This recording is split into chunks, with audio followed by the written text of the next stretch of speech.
The one I will never forget in life. Everyone can forget the happiest moments. We also embrace people who create happy times. We want to be together for the rest of our lives without being separated from them.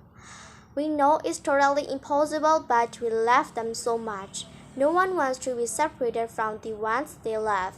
But at the right time, we must part with people we love. My heart aches when I'm separated from a loved one forever. I have got a grandfather. My grandfather is a great man that would do everything for me.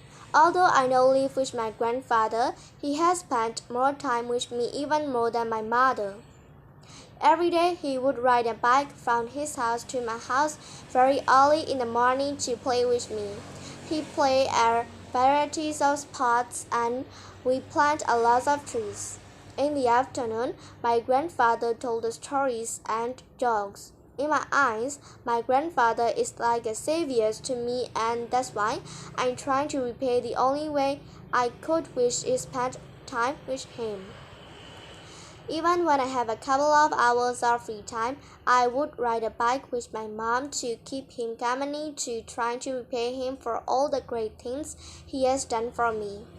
One afternoon, I had early dismissal from schools and had some free time. As usual, when I had free time, my mom and I went to my grandfather's house. When we arrived, we know that he wasn't feeling very well. My mom helped him measure his temperature and know that he was boiling. Suddenly, with a loud bang, he fell to the ground.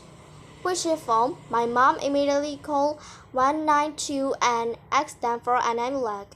I started yelling, "Wake up, Grandpa! Wake up, Grandpa!"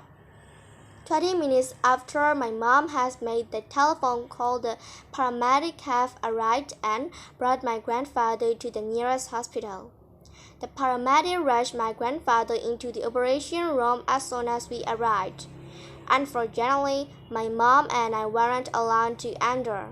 Hours later, the doctor finally came out of the operation room and told us right away that he had some bad news. We walked to his office together and he told us that my grandfather had cancer and only had 13 days to live. We started crying and crying until my grandfather came to tell us that he knew of his disease and is not afraid of dying since he has already seen his children and grandchildren grow up. Day by day, my grandfather's health got worse and worse. On the 28th, my grandfather passed away. I didn't want to part with my grandfather, but I had to. Every night before I go to sleep, I pray to him and try to live my life the way he would have wanted me to. I will never forget my grandfather.